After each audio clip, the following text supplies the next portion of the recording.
Chris Hwang, thank you so much for joining me. Hey, it's great to be here, man. Yeah, pleasure having you.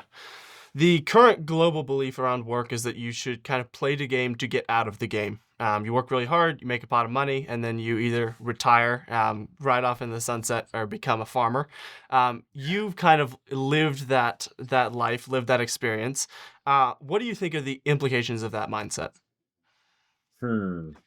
So, yeah, I think we're going through a generational shift right now. I think there's a lot of things that are happening at the same time. So, you got kind of the spiritual crisis. So, in some ways, there's this sense in which our fathers and fathers of the faith or institutions that we once trusted, we can no longer trust. That trust is sort of broken for a generation of men in particular. I think that obviously goes into some of the ways in which we originally thought work should be aligned because of what happened at Schmovid, right? Work from home, these kind of weird, odd concepts. Just being in front of a Zoom, 24/7, kind of that type of mentality, I think really also affected, how we define work and where we work. Does Hmm. location actually matter? So in many ways, I think we were sort of living in a vacuum. We're just so many fault lines are happening all around us. And then I mean, I'm talking to folks where at our church where we got guys who were about to graduate, but they couldn't. Their graduation was over Zoom. It's just a really really weird dynamic that you have to play now. So because of that, you've lost the opportunity for people to come together. You lost the opportunity to have that kind of mentorship that's really important to actually do the work together. It's really isolating. So I think in many ways you could either look at that and complain, or you can look at that and see this as a massive opportunity. And I think that's really where my head's at. Is that I think it's a massive opportunity to really think about mission more than you've ever done before, because you have the rules of the game are really different now. In many ways, it's a permissionless society. Does that make sense? So it's permissionless in that you can really be foolish about it, or you can be really wise and just ride a massive wave of growth and really skill yourself in such a way that you really become a very resilient, skilled person. So AI, I think, has completely, is going to, has, and will change the dynamics of work as we know it. And I don't think we've hit the tip of the iceberg yet about the implications of what that actually means day to day. I think services and I think the trades business is fairly insulated. So if you're a smart person, I encourage you, taking that route for some of y'all. But I do think just by and large for like the modern workforce, it really is permissionless because you can create your own entire stack of things that often required multiple teams. It Hmm. requires something called a company. Now all of a sudden you can actually have a company of one. Yes. You can have a marketer, you can have a content creator, you can actually do things that would normally have taken a lot of money and a lot of time, and you can do it near instantly now.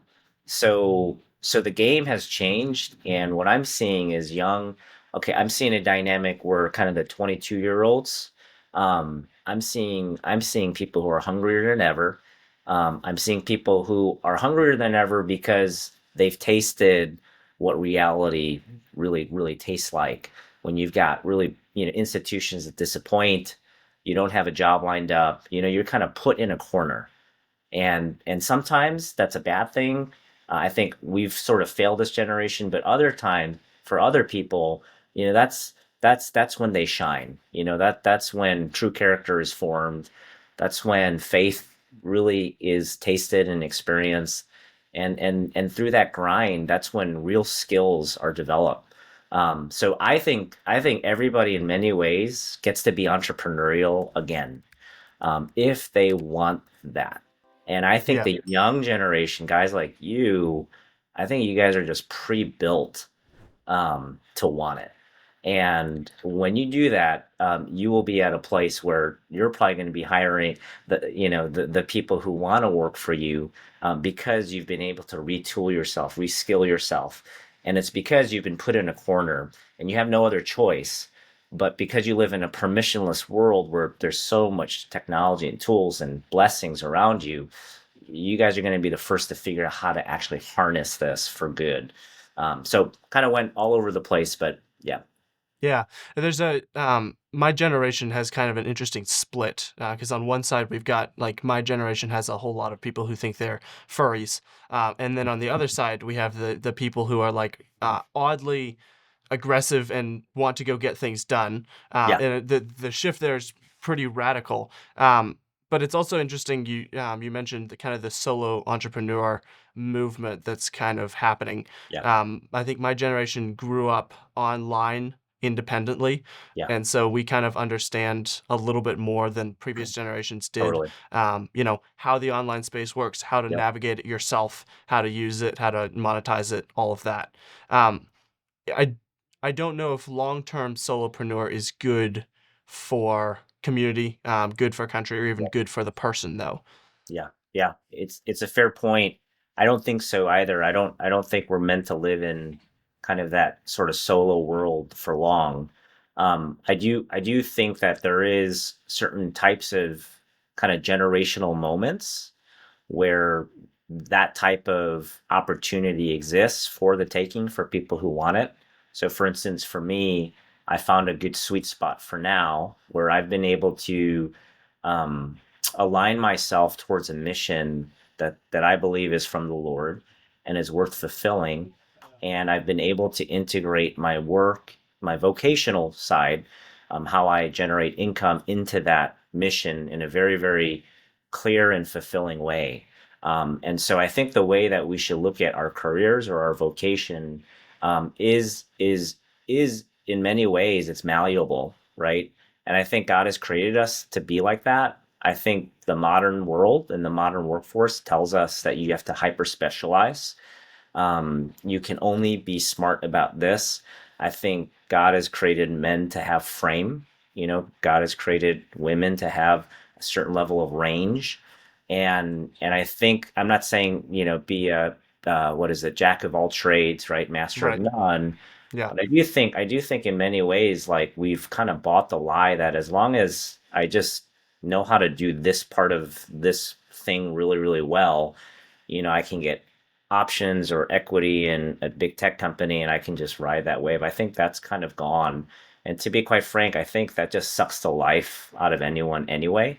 So I think as Christians, now so important, especially for folks that are just getting started. Really, really try to really ask the Lord, in prayer. Talk to people who are older than you as well, obviously, in your church and whatnot. But really try to define what your mission is. Ask yourself why 7 times, until you get to that place where that just drives you, and that that's clearly in line with the will of the Lord, as revealed by the Word of God. And so I think once that happens, then you can interpret these opportunities within that broader mission so that that all these things are temporary at the end of the day. So I really think that the solopreneur side for me is a really unique opportunity.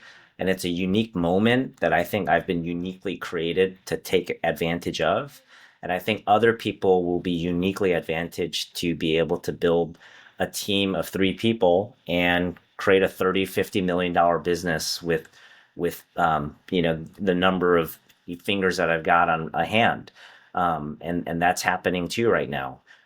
For other folks, it's going to hopefully be building institutions that last for generations and generations on end, and it only gets bigger and better and more capitalized and more resource, and praise God for that.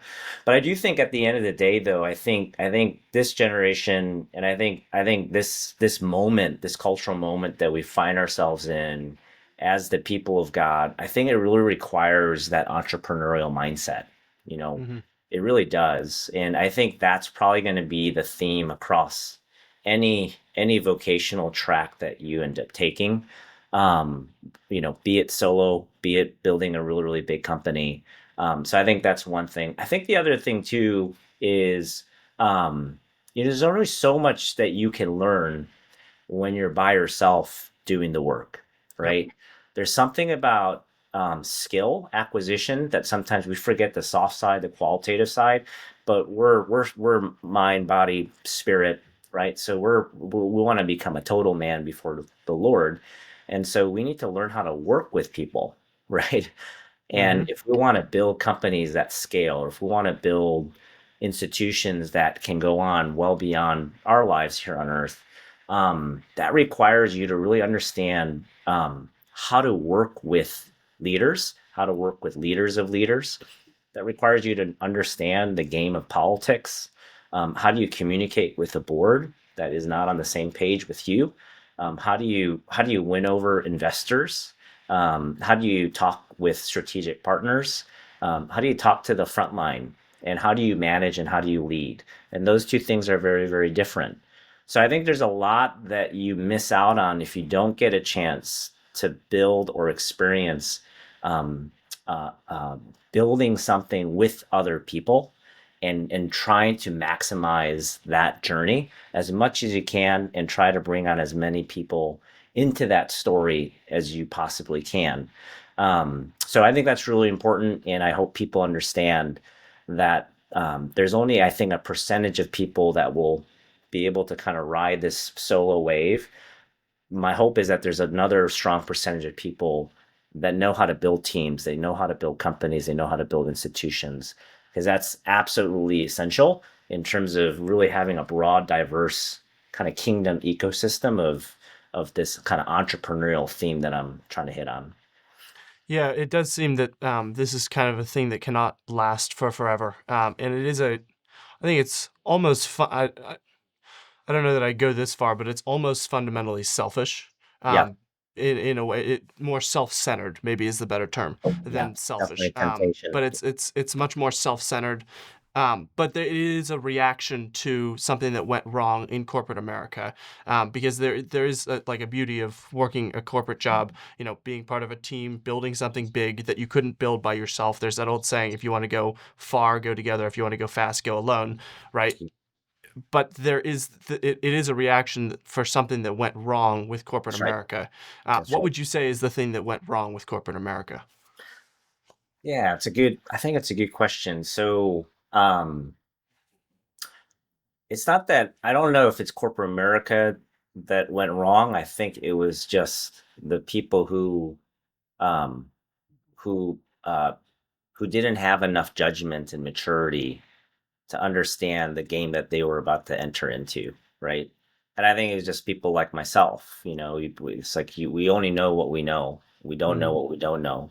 And so all I knew in my kind of young adult life was people go do investment banking or they do management consulting, and they try to move into try to break into New York City or any of those kind of major cities, and that's what you do.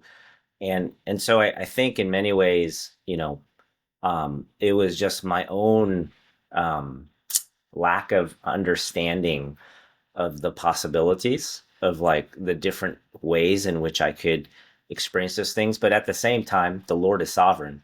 And so he used my limited understanding, and he still used it for his glory by giving me the stubborn desires of my heart to break into Wall Street anyway. And he allowed that to happen.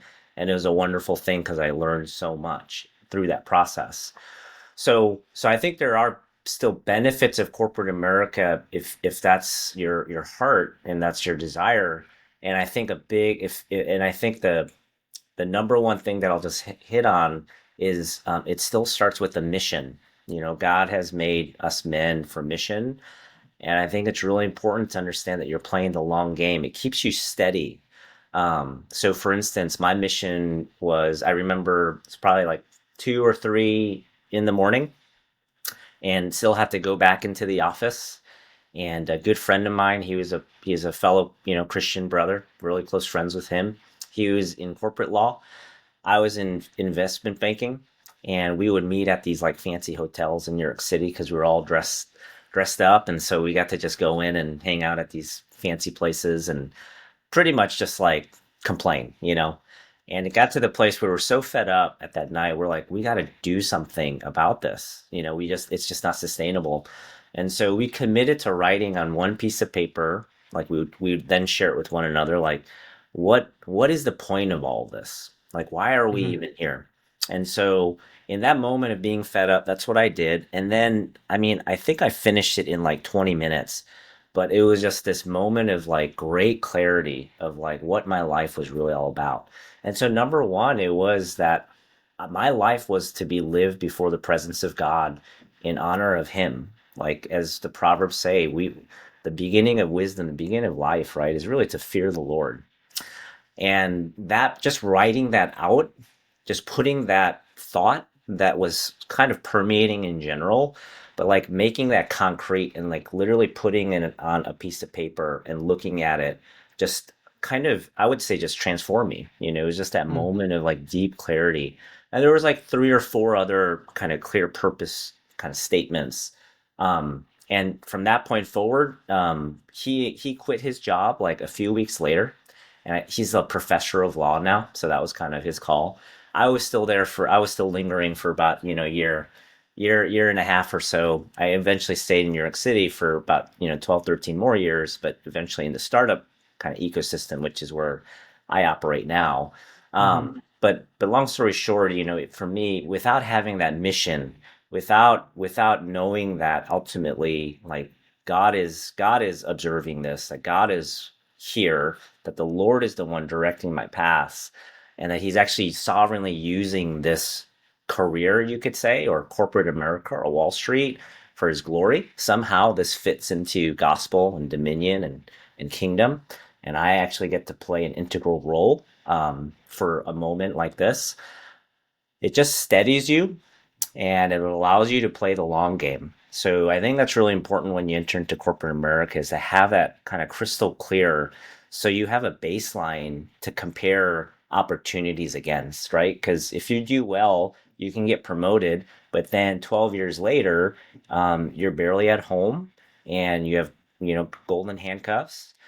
You think that if you quit now, it's just, it's over for you and Right. and you are even weaker and less resilient than when you were hungry and willing to do whatever it took to break into that position in the first place.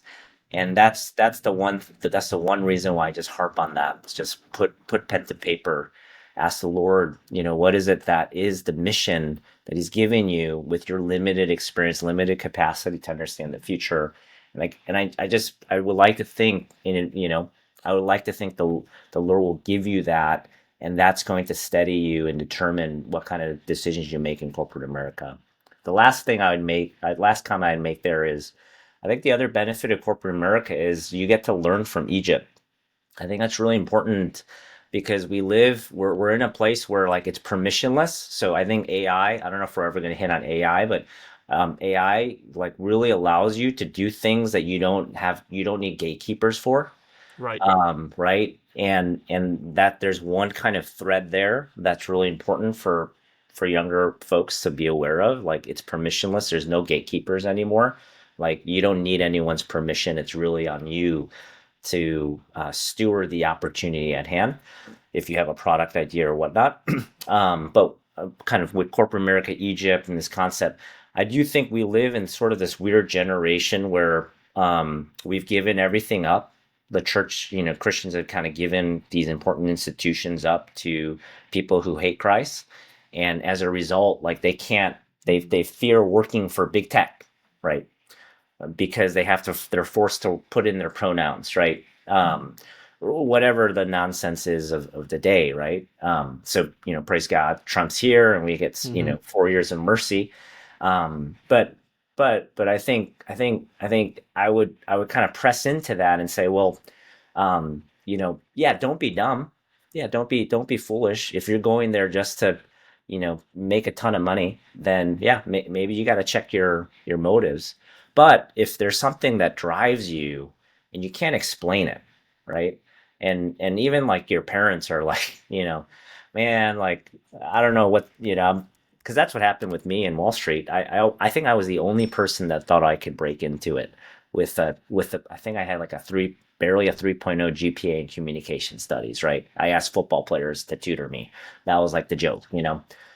But like if the Lord has put it on you, then it's on you to figure this out and to push through, break open doors. And so if corporate America is on you, like that's the call and you can't explain it, then that's really important, right? Like really understand there's a call in your life. So go break in.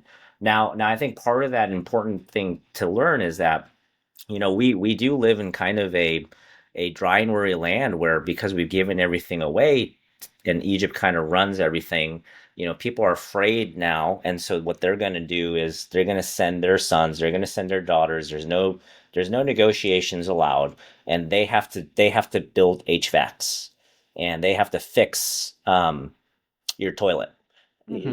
and again, it's not to diminish it. If anything, I would love to in a different world, like I would have loved to figure out trades and even buy a few and whatever.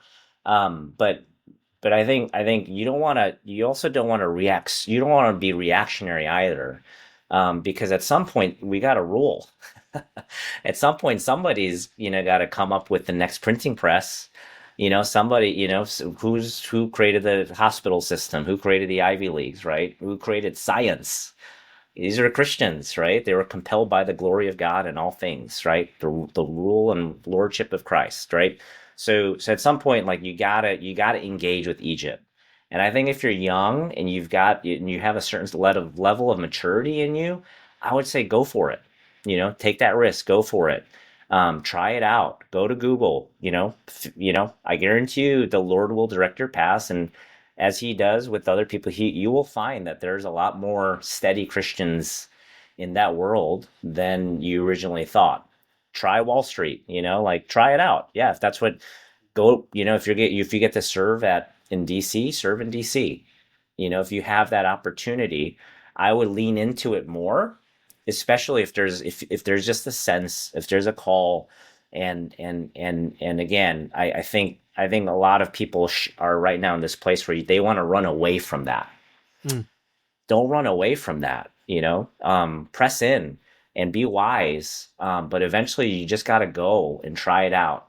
And the last thing that I'll say about that is with this is also like live like a non-regrettable life, right? Like how many times, like you're young, but you've got enough regrets, right, from your Hmm. past already. It's like Yep. I should have, I could have, right? Why? So we know that now. It's like, dude, it's like, hey, like even just common sense. It's like, hey, like, would you regret not having to tried it at least, you Hmm. know, and failed? Fine. At least you tried and you failed. Wow, you learned so much from that experience, right? Than someone else who looked at that opportunity and said, forget it, maybe next time, right? So be that 1%, right? Be that 1% that says, I'm not gonna let this opportunity go. I'm gonna figure this out, and by the grace of God, if I fail, I fail. If I succeed, I succeed. But no matter what's for His glory, and I know there's a call in my life, and I'm gonna do this by faith, and let's get this adventure started. Yeah, I think there are a lot of Christians who are kind of afraid of Wall Street and the big corporate America and going into Egypt, because I think there's a fear that like you go into Egypt and before you know it, you have the golden handcuffs, and you have become an Egyptian. Um, how did you navigate that world? Yeah, and again, I think there's again, this is my approach. So I just let people know I'm Christian. You know, Hmm. so and for some, that's like, oh man, like that's awkward. And I just accepted the fact that I'm going to be awkward, and I learned to accept early, and I think that's one of the gifts that the Lord gave me is the gift of awkwardness. So I'm I have the really same good. thing, so yeah.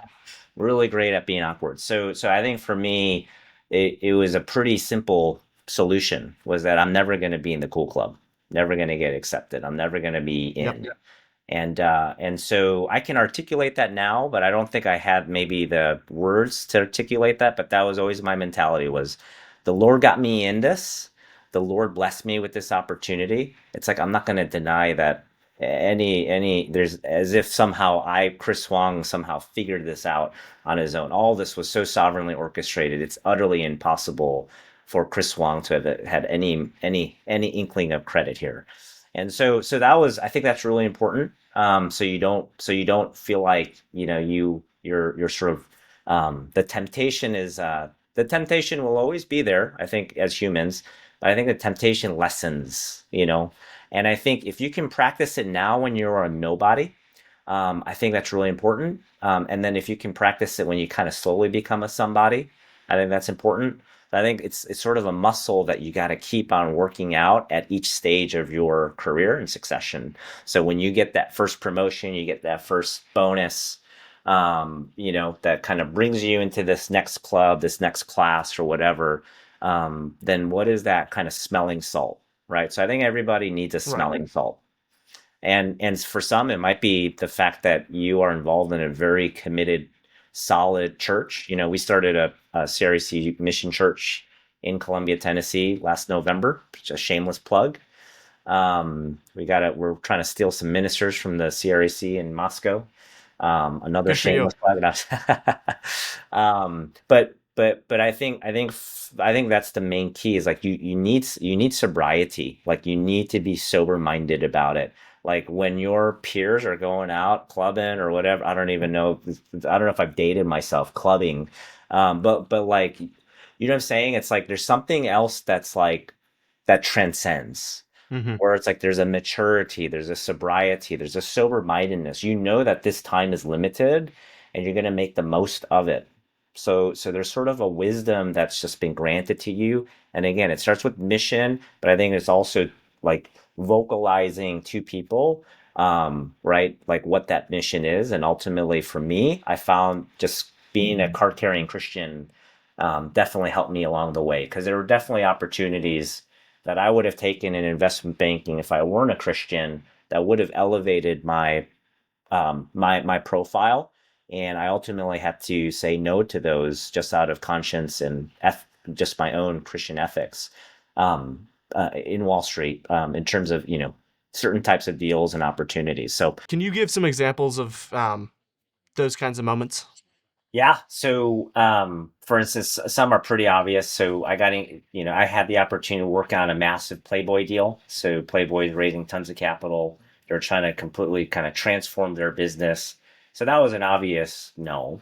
Yeah. But my managing directors, you know, type A guys, jocks, they're just like, dude, what's wrong with you? This is like a huge opportunity. And Right.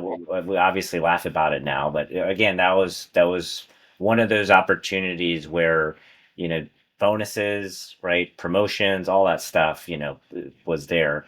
So that was an easy no. But then some of the harder ones were, at least for me, from my experience, I was working 7 days a week. So that was the only way that I got ahead, was working 7 days a week, and just experienced a strong conviction that the Lord's Day was the Lord's.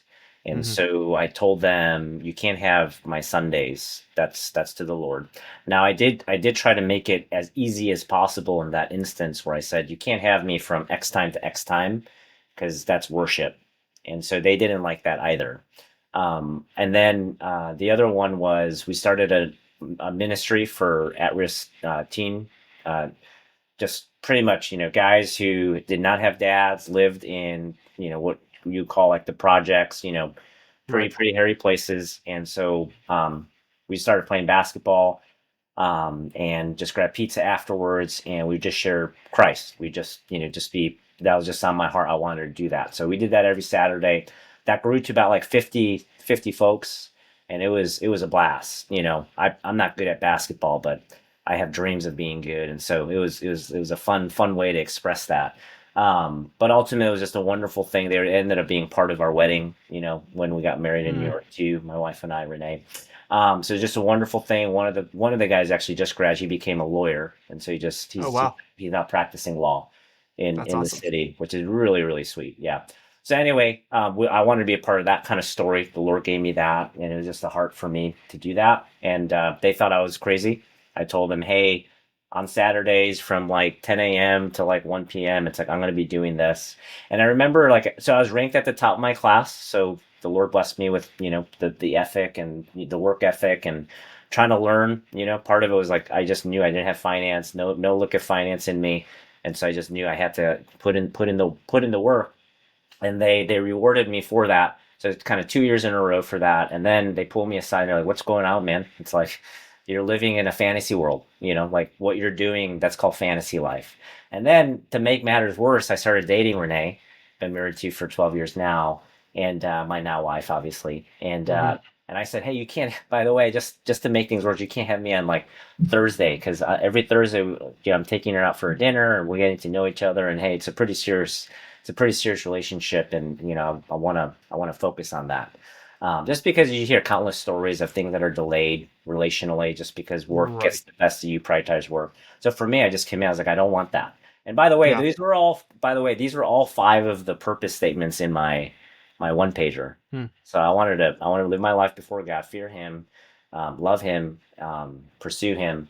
And then it was, Lord willing, I'd love to be a husband one day, love to be a father one day. Lord willing, I'd love to be a part of a thriving church and, aspire to be an elder one day. And I would love to be a part of the community, bless the community around me, be salt and light there one day. And then work kind of was like fulfilled, was going to be hopefully a part of that expression too. And then could you now within like the few weeks I was like my career was going down, but then the Lord was giving me all these opportunities to fulfill those very purpose statements within the Hmm. span of a few weeks, couple months. Yeah. So those are examples where I just had to commit towards something that was more important to me, and I had to put my foot down. And again, for some people that seems so obvious, but for me it wasn't. Right. It was actually very, very odd, and it was pretty much to the point where they gave me a promotion to kind of take the partner track, take an associate position where I got to skip requiring getting an MBA. So once in a while they'll allow you to just directly get promoted without having to go through business school, which would save a lot of money. And so they gave me that opportunity, and then they took it back. So they actually took it away, because of the ultimate, like, the ultimate, kind of clarity was they tested me, and they told me that I couldn't go to a wedding that I was going to be a participant of, and I had to stay to do like a pitch. It was like a really important pitch, and I knew that this was a test, and unfortunately I was going to fail. Fortunately, I was going to fail it, so I told them flat out, no, I got to go to this wedding. Yep. Sorry about that. And so that was kind of like the last hit. They took it away, and then woe is me. Like, what am I going to do? I'm only 3 years into it, and already golden handcuffs are very, very golden. Hmm. And then that led to a whole different world that I never knew existed with the startups and all that. Yeah. How'd you get out of Wall Street and into Pond 5? Yeah, so I valued a company called Squarespace. So at that time, there was a founder named Anthony, and he built this website platform, and apparently was getting a lot of traffic. And there was one company that wanted to buy Squarespace. He didn't know if he just sell it and move on to the next thing, or if he should raise his first round of venture capital. So Mm. literally, that was handed onto my plate. Pulled an all nighter for him. He came in shorts and flip flops, and I'm like in a pinstripe suit, and I'm like, what is this? Like, I need to talk to this man. So got to get to know Anthony, through that process, and he connected me to a COO named Jesse. Jesse told me to come to the office in Soho, which was like the super hipster place, and again, still that nerd wearing a pinstripe suit. And he said, "Hey, please stop wearing suits, and then check out this recruiting event." I checked out this recruiting event, passed out 60 resumes, and the last resume, kid you not, the last resume was to the founder of that company, Pond Five, the very company I'd be riding that wave with for the next 12 years of my career. So that's how I broke in, was that very, very convoluted process, just because there really wasn't a way to break into the startup ecosystem back then. And then worked at Pond Five, and I think that was probably those first 5 years were probably the most fulfilling moments of my sort of professional sort of track, my vocation, and I think very fondly of those moments. Because man, we were in the trenches. It was frontline. We were doing everything, and it was very very meaningful because you had whatever you did directly contributed to creating value, and that was such a wonderful experience that I hope many people get to experience, throughout their career. But yeah, Yeah. For those people who are kind of on both ends of the spectrum, looking at going into Wall Street or in Wall Street, kind of yeah. looking around at their life, being like, "Hey, this feels like it's, not what I want to do with my life." What would your advice be? Yeah, I think the question is again, it's like, why did you get in the first place, right? And has it been connected to that mission, right? The mission of God that the Lord has placed on you, um, and has that moment now been fulfilled? Oftentimes, when time is up, is usually the desires of your heart are elsewhere. Sometimes doors just start suddenly kind of closing. Like you thought you had a lot of favor, and then all of a sudden, you can't explain it. You're still, you're still acting with integrity. You're still working hard, but for whatever reason, the doors are just closing. The favor is sort of kind of slowly dissipated. That's another sign that I found can be really helpful. Um, and then I think when it comes to kind of breaking out, in terms of how to break out, I really think you need a tribe, like you need a crew of men, and hopefully multi-generational men, right? Hmm. It's like I grossly underestimated how valuable it was that I would meet with men who were like in their late 40s, early 50s, with children at like 6 in the morning because that's the only time they had, at a Starbucks because that's the coffee that they liked, like, you know, and I thought I had no real connection with them, and yet like I would come out of those moments so refreshed, so encouraged, and I think that's really important to have because they can kind of future proof like your walk, like they're kind of speaking from the future to Hmm. you if you can have that humility to kind of receive some stuff that may feel alien. So I think it's really important to have that. And I think the guys who are kind of running side by side with you is so important. You got to have a tribe. You got to have guys who know your weaknesses, who know that like, okay, this is just Chris just complaining, and he needs to wear his cup and get back into the game. Like he needs to just stop. Or it might be, hey, we're noticing this, and man, I think it's time for you to leave, man. Like you're becoming really, it's just not who you are anymore. It's stagnant. Go. You're not taking risks anymore. Go. It's time for you to move on. So I think having that tribe is so important. And then I think it's really important to just pray, but not just pray. Like action creates knowledge, right? In this world. So it's important to test out the desires of your heart. So oftentimes the Lord may deplete your desires for a season, and you feel like you're in a dry and weary land where there's no water. And He extends that period where there's just that clarity just isn't there, but there's just some sort of yearning. You just don't have the articulation or direction. But then over time, like just stay still with the Lord. Be faithful even in the midst of that trial, that dryness. I again, it's like I'm not the Lord, but I very strongly believe that in the right moment, the Lord will direct your paths, and He usually starts with the desires of your hearts. He inserts a seed, and usually that seed is something that you don't know, you don't communicate to other people. It just becomes a part of you, and then before you know it, you go, yeah, I just whatever reason I'm just really interested in AI agents, or I just want to build my own AI wrapper. So I just started doing that. Right. So oftentimes it starts with the desires of your hearts. And then of course he gives you those, and he sanctifies them along the way. And so that's another area I would lean in on. Um, and then I think the other one is, part of the desires of your heart is the skills. I think we're created to want to acquire skills. We're creatures who want dominion, right? Who want to push out Yes. dominion. So I Yeah. think there's certain, I think test the desires of your hearts, like of the that can be abstract, but I think part of the way that you really can direct it is like, what are the skills? What's really Hmm. driving you to want to acquire something? And usually it's not, hopefully it's not only money, right? That's a healthy thing. It can turn into something that's unhealthy, if that's purely just the end of it all. Yeah. But oftentimes it's, yeah, there is money, there is provision, there are doors, but usually it starts with the hungering for like skills. It's like, man, I really want to learn how to, I want to learn how to screenwrite.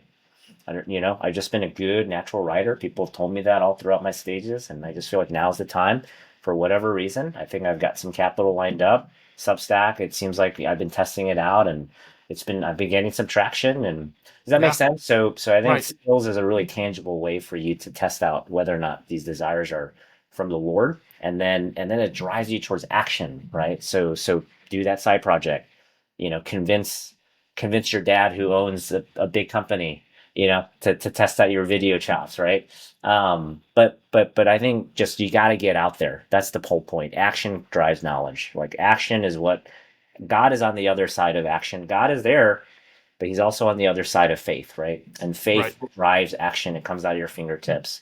And so oftentimes, if you start with skill, then that usually drives you towards a vocation or a role or a title. I like to start with skill. Does that make sense?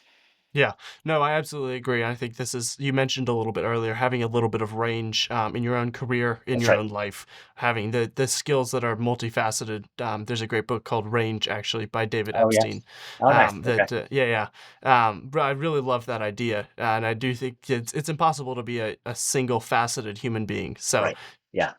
exploring, and the nice part is you can explore things, and then if it doesn't work, you can back out of it. But I That's was right. listening to the CEO of Palantir, the new Oh, nice. Yeah. yeah, the new government agency that's Yeah. doing military stuff, and he was like, a lot of the problem with the younger generation is their lack of commitment.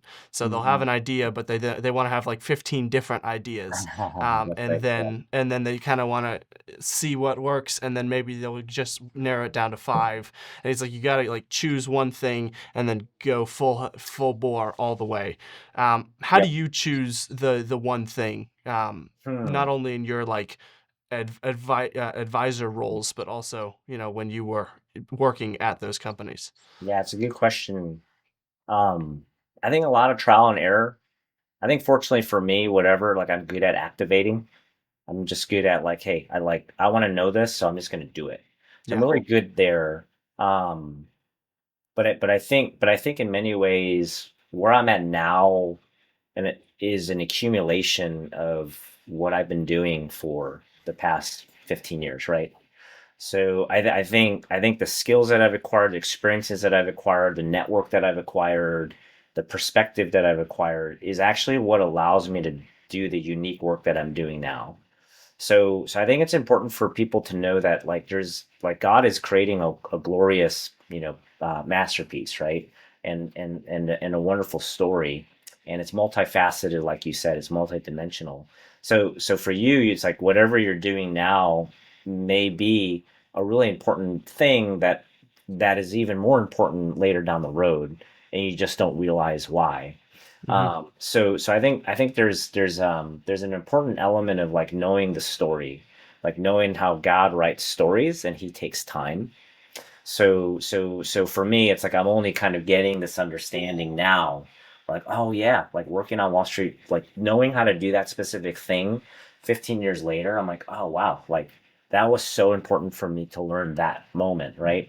So I think it's really important to understand that like whatever you're doing now is setting you up for really important stories later too. yeah, And it just might be serving a greater end, and you may not realize that whatever you're doing now is not the end in and of itself, right? So anyway, just kind of trying to think, 10,000 square feet. yeah. And I'm sorry, you had asked again. Can you repeat the question, Jackson? Yeah, if when you're in your advisor role, what are you looking for? Yeah. That's kind of like, this is the thing I should go forward. Yeah, yeah. So again, it goes back to that sense of mission. So for me, the mission is I want to build, like I believe that as Christians, the gospel has set us free. For freedom, Christ has set us free. And so, not free to sin, right?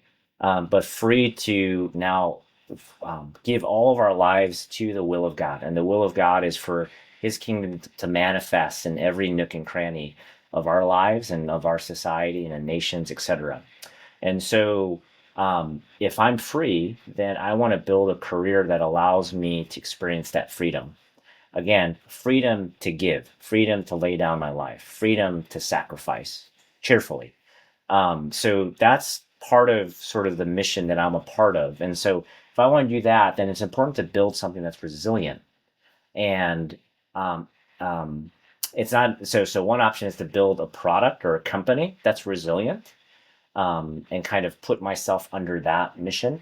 I decided in this moment where we are going through so much change, I decided that it was important for me, myself, to be resilient. So Mm, I spent the past 3 years completely reskilling my skills. mm. And by jumping into right full-time advisory and operational work. So I don't just sit and talk like this ever. Like we're doing work. So we're rolling up our sleeves. We're figuring out how to acquire, what's our road to 100 customers where we have $0 paid marketing on our side. How Yeah. do we punch up when we're talking to Google? We're trying to secure, a seven-figure data licensing deal, and we're nobodies. We're a startup of 7 people. So all these things that I've experienced allows me to do these things, but like I have to do it differently because the world has changed, the tools have changed, the systems and processes have changed, and then you've got AI, right? So for me, I needed to put myself around opportunities where I could reskill myself.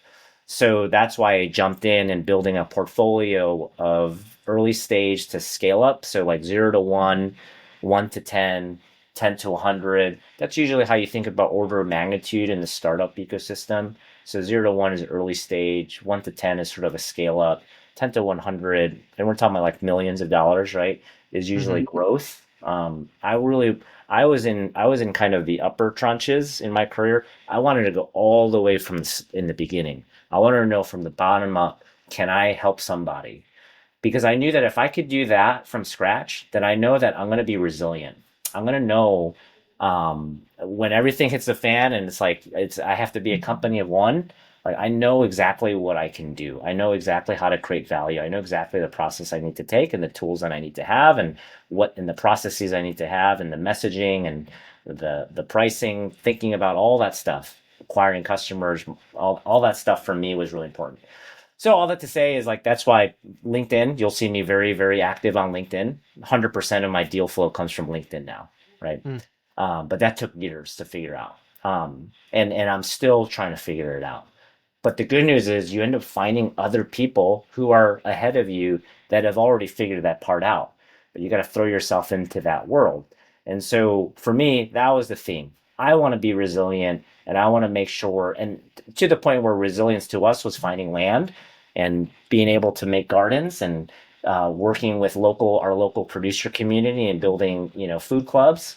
Like all that stuff is part of that story. So it isn't. So it's like a total man thing, a total family thing. We want to build resilience there. We started that series Mission Church, became a mission church last November. Praise God.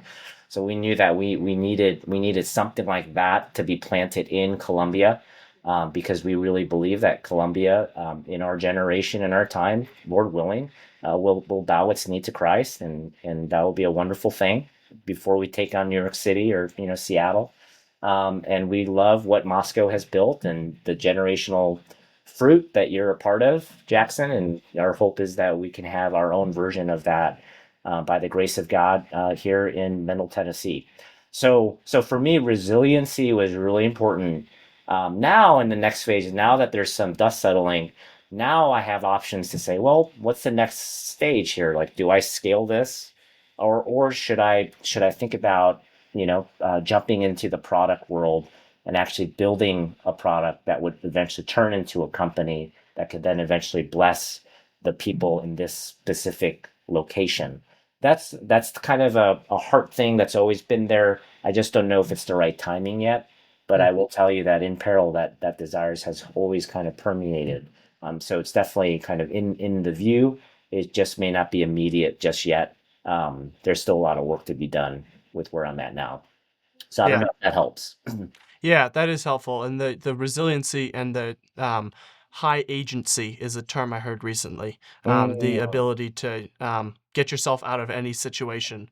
I like that. I really like that term. Yeah, I I think like it that. is something that Christians are adopting and should continue adopting, especially as corporate America becomes more and more specialized. Yep, You need to be specialized. yep, You're doing a farm, you're also doing some startup stuff, and you're, husband, father, all of yep. that. Yeah. And just Um, to qualify, it's a tiny farm, very tiny farm. So, and we'll then, call it a farm.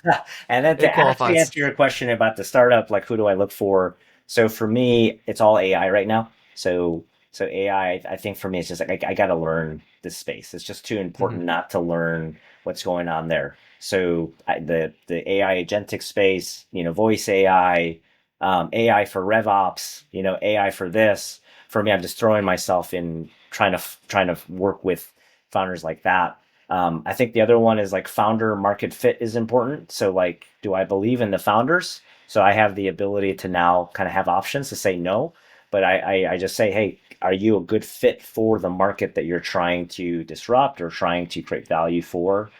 Right. And then lastly, I still have labors of love. So you had asked me about FilmPack, like why in the world are you, a co-founder for something that might just disappear and by next Yeah. week in Yeah. traditional content licensing. For me, that's labors of love. So I love licensing. I love the industry that I was originally a part of with Pond Five. We really built out a marketplace for licensable stock footage and stock imagery, and we had our shot. This one is a very different angle. We shoot all of our content, we script it, we produce it, we secure all the location sets, and it's all about creative continuity and premium quality. And so the kind of clients that we work for is no joke. It's tier one people that want that tier one content. So for me, it's like I really love. I'm just having a fun time being able to apply my expertise into something that's new. And again, it's a David Goliath story, so I really like that too. So I think that's the way that I would say that I would kind of summarize is that like what are the things that you want to get skilled at, right? And then what are the things that would make you want to get up in the morning and wish that you got up even earlier because you can't wait to just start jamming. So that could be skills, that could be an industry, that could be just you just like these people. You really like their team culture and their dynamic, and you guys have a blast working with each other. But anyway, that's a quick answer there. So Yeah. We don't have much time left. I want to quickly ask, you posted the other day on LinkedIn about your 22 biggest takeaways from working with founders and CEOs. yep. Um, one of them was acquire your first 100 customers manually. Don't spoil the fruit with paid. Can you Mm. kind of go into why that's important, why you put that down? Yeah, I think it's important because when I say that you cut corners with paid, and I get it, like if you're like a brand to consumer model, like you're selling like coffee pods or something, and you're on Right. Instagram. I understand that, but I would still say it still applies. Which is like you really want to understand the customer. Like you want to get in front of a prospect and you want to understand the problems and the pain that exists in their lives because I think that is the most neighborly thing that you can do, right? Before you can diagnose and minister to that person. So I think there's a wisdom to that. I think there's a sense in which you are living out the gospel, you're incarnating by actually taking the time to reach. And then I think it's also important, again, as a founder, to be able to do these things because eventually, when you do scale it, when you do hire somebody, right, to take on that role, or when you do understand marketing, like you're not just going to delegate it to people, you're going to really understand from the inside out what they say, why they say it, how they say it. And I think those intangibles you can't get by Instagram ads, right? Hmm. Like those are obviously use direct response. I have some perspective there, but again, you don't want to be beholden to that because once you're beholden to that, you're just beholden to an algorithm, man, right? You're beholden to some platform that doesn't care about your customer. It just cares about optimization and getting as much dollars from you and from your brand out of millions of others. So you have a wonderful opportunity given to the Lord to steward it well, and yet you don't know your customer. Doesn't make any sense to me. And I think it also provides humility. It really does. Because you have this great vision, this is what you're going to do, and then you realize your customer's like, dude, I don't even care about that. It's like, I don't even, what are you talking about? And sometimes like you need to face that and develop a callus, and you realize that the Lord gave you a seed, he didn't give you the final picture. That Right. final picture is wonderful and it's outside of you. So thank goodness that you're not the prophet, right? Like the Lord has given you a seed. And the way that this works in the business world is the rest of reality exists outside of you, right? So you Hmm. got to go out. And that's the most loving thing that you can do is to go out and actually reach out to potential customers and actually understand really, really deeply what keeps them ticking. And I think just from a product standpoint, just to nerd out here a little bit, a lot of people have this grand vision of their user experience. It's like I got to do this and this and this and this, but they miss the big picture. The big picture is just all the stuff you're tinkering, the user flow, and all the stuff. Remember, that's like 1%. Very rarely will it be so order like a Salesforce or something. That's like a percent of literally like the rest of the workflows that you got to go through as a customer, Hmm. right? So it just provides you a modest understanding of where you fit in someone's actual like day-to-day workflow, right? It's like I've got a Slack here, I've got email here, I've got my AI tools here, I've got Premiere Pro here, I've got, this sound recorder, I got my studio here, I've got in person, I've got out of person, I've got to deal with planning on spreadsheets. And then it's like, oh, okay, I got FilmPad. So Yeah. where does that come in? So once that comes in, now you can say, let me be the best in the world at delighting you once that moment happens, right?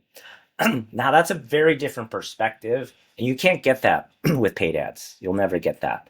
You will get that if you are willing to sacrifice your time, your effort to getting to know that by reaching out to your potential customers, and then facing the fact that you actually don't have the full picture, but Hmm. they have an understanding of the problem that allows you to then serve them that much better. And that's the other Yeah. thing too, is that customers are really good at sharing their problems. They're really bad at sharing a solution, right? Hmm.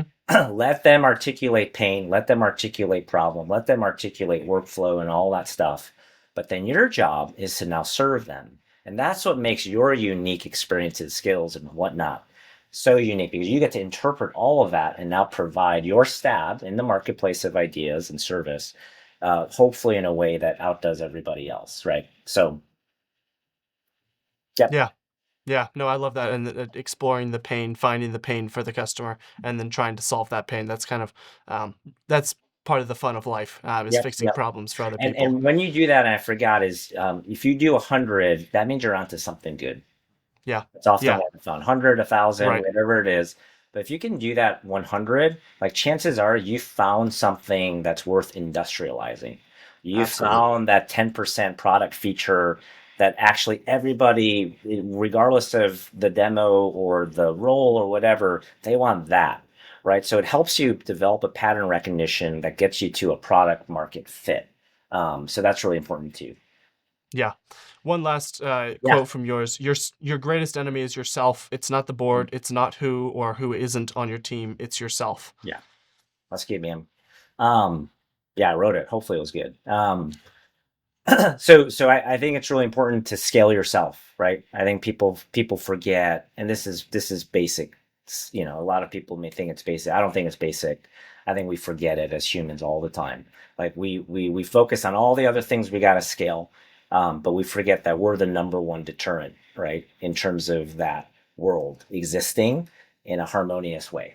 So Hmm. what I mean by that is like your role is different, 0 to 1. Like your role is different, and your role is going to be different should you want to take that journey from 1 to 10. It just is, right? You can't do specific things that you used to be able to do. And one of the traps there is to fully delegate everything.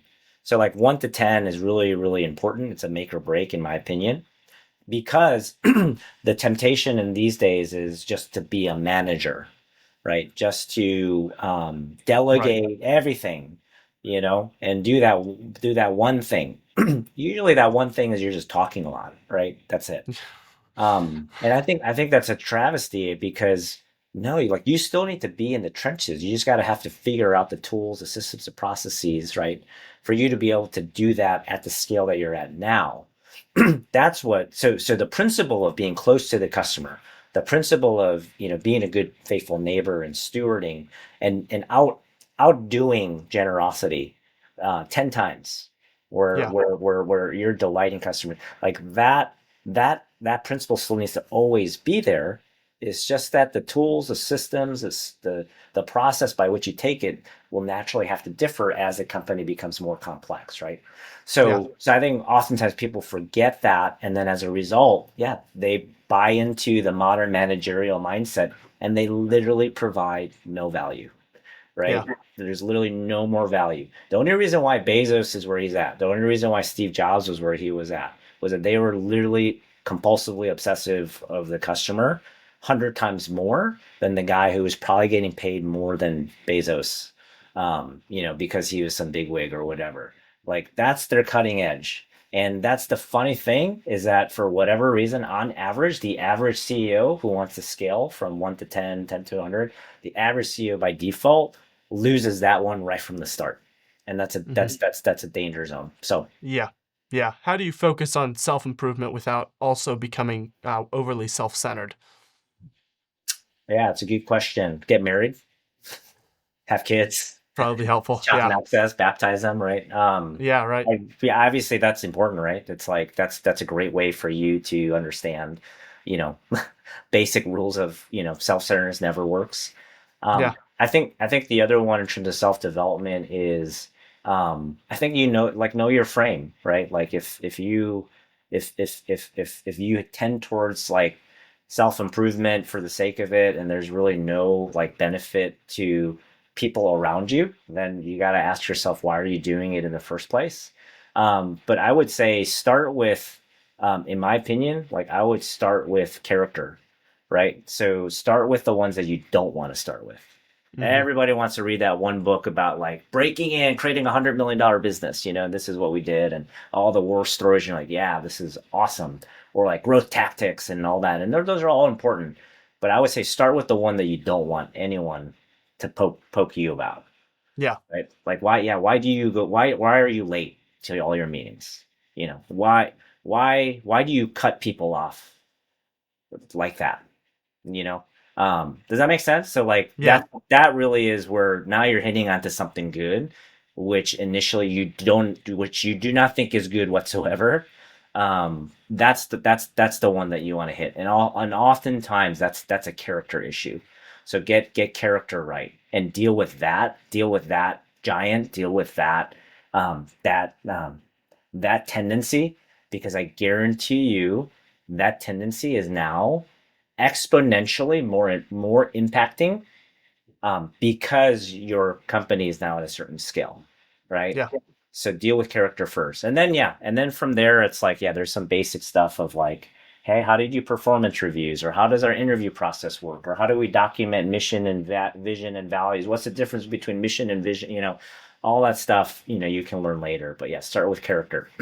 Yeah. There's a lot. I think a lot of the self improvement genre is just uh, what are the things I'm good at? Let me double down on those. Let me, continue improving on those, as opposed to like, what are the things I'm bad at? Let's see if I can up those. And that requires a level of humility that I think much of the self improvement space does not possess. So I really like that. What can people expect from you in the next couple of years? Where can they find you on the internet and Film Pack and Yeah, all of that? yeah. So I'll start with some shameless plugs. So we're Go planning ahead. we're planning a church for the Sierra under the CREC, where we live in Columbia, Tennessee. Columbia and Murray County is very much a strategic and feasible place for any young Christian men that want to build Christendom or experience that. So that's one shameless plug. The second one is I exist on LinkedIn. So if anyone wants to connect with me, follow me, reach out to me. I'm always down whenever I can to have a conversation. So if you got questions around, hey, I want to figure out LinkedIn, I'm happy to share some notes with you. Ultimately, at the end of the day, like 9 times out of 10, the question is ultimately, will you do it? You just got to do the work, right? Because it's still Right. work. Yeah. But yeah, so if people want to, talk about that, if you're working on a technology startup, you're on the early stage or you're scale up and you just would love to, connect with somebody who's like-minded with you, I'm more than happy to do that too. So LinkedIn, Chris Hwang, ChrisHwang. Still focused on that. And then if you got any crazy ideas of partnering, I'm always down to talk about it. So Fantastic. Chris, thanks so much for coming on the show. It's yeah, been a man, pleasure talking. it's a pleasure. Thanks, Jackson. Appreciate it. See you guys.